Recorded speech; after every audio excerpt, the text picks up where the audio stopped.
Flat Earth Proof 7. Down South. All other proofs aside, the differences between the globe and the flat Earth become apparent when considering distances south of the equator. After all, haven't navigators, geographers, and map makers mapped these areas?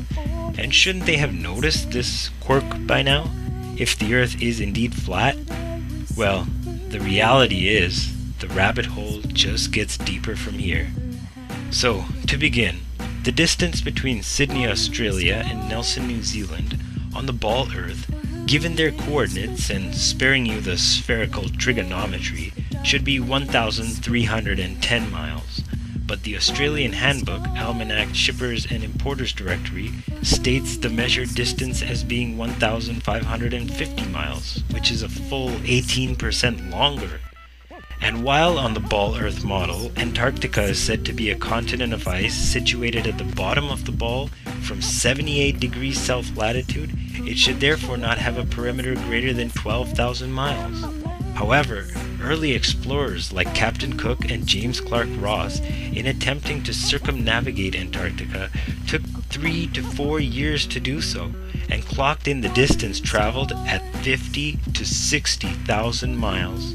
That's twice the circumference of the equator. But the real proof for the flat Earth map is in the flight paths. On the ball Earth, several flights would have their shortest, quickest, and straightest path over or around the Antarctic continent. But instead, these flights take all manner of tangential detours, crossing into the northern hemisphere to refuel. Their reason? Antarctica's too cold, they claim. Well, I'm not buying it. When they claim there are bases with working machinery set up all over Antarctica. So let's just take a look at the actual flight paths and see what they have to disclose. One flight that should be a simple 11-hour shot across the Indian Ocean is from Johannesburg, South Africa to Perth, Australia. However, this flight takes a detour north, stopping in either Dubai, Hong Kong, or Malaysia to refuel, for a total flight time averaging over 18 hours. This ridiculously wayward detour is frustrating to say the least, but on the flat Earth map starts to make sense. Another quick and easy flight, you would think, is from Johannesburg to Santiago, Chile. While an easy 12-hour flight below the Tropic of Capricorn is to be expected, instead, every flight crosses the equator to refuel in Senegal, all the way near the Tropic of Cancer, for a total flight time of 19 hours. Though it doesn't make sense on the globe, as you can see it fits perfectly on the flat Earth map.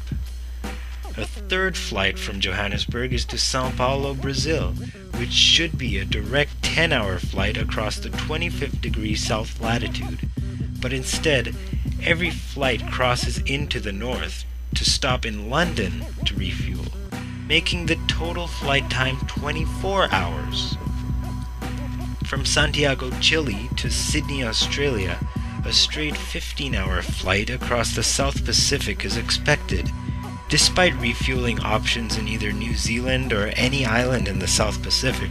The flight stops all the way at Los Angeles to refuel before continuing south to its destination.